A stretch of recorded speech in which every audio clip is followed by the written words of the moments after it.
I'm one of the survivors of the great persecution of the Jews.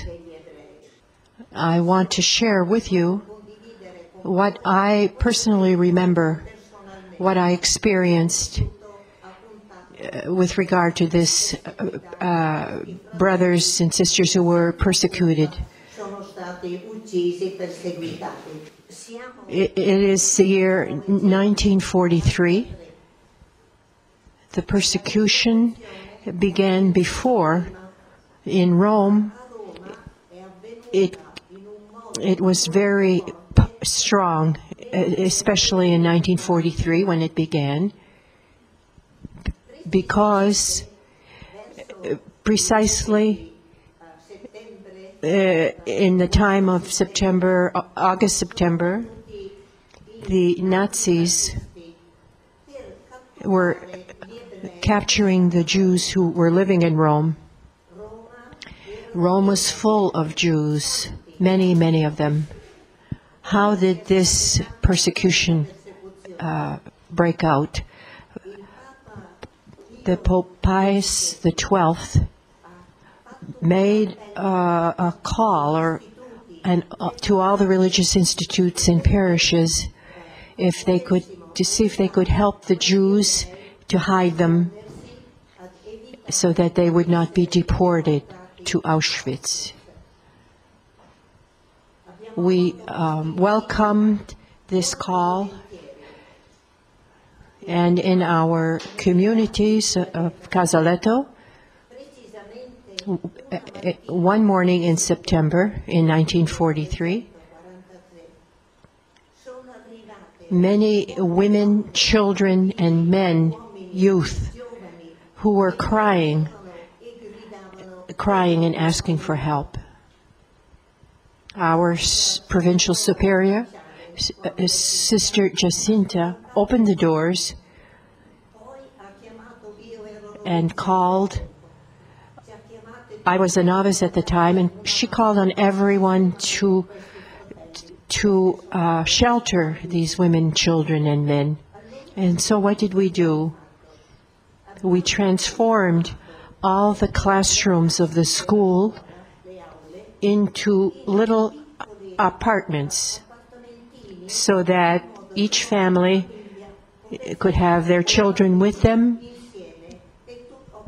and the children be with their parents so that their privacy would be respected just in some fashion.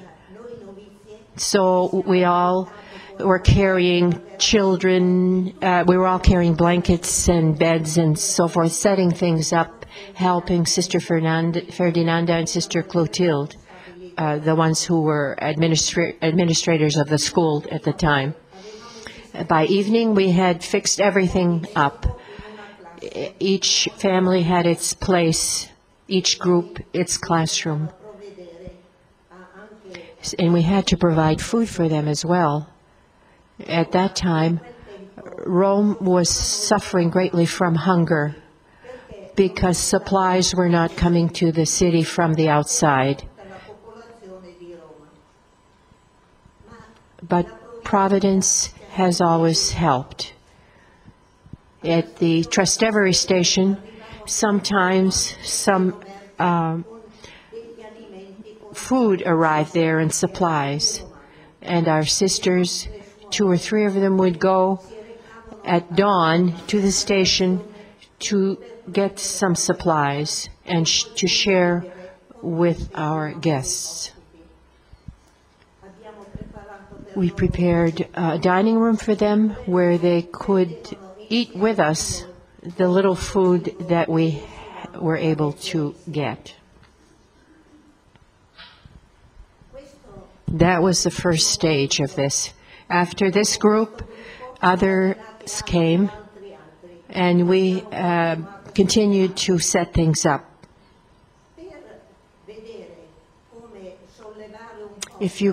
Their anguish was very great, given their situation, and we thought that we would take the children and continue classes with them.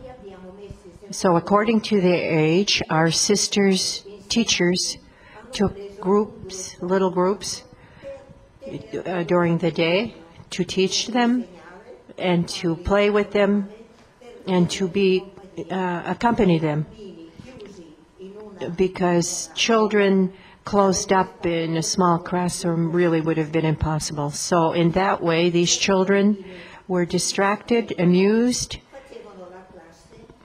and we gave them names of our own children whom we had taught, who could no longer come to school because of the war, and we gave them their names.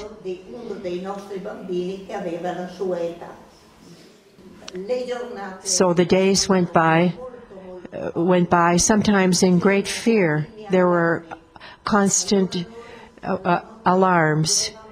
And at night we had to go down to the basement, and all these Jewish people came down there with us. And you can imagine spending hours in the basement. The children cried, and they listened to the music of our prayers. They prayed their psalms and prayers, but all together we were praying to God while the children were still crying.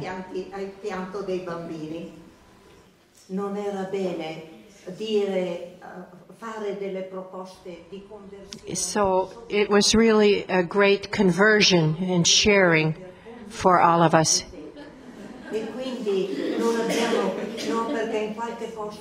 It was not the time to convert them, although the Jews had often heard, to save yourselves, it would be good to convert.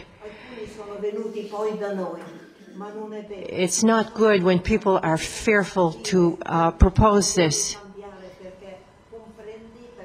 And I'm happy that our sisters and our superiors did not propose this type of thing for us. di forza in quel momento.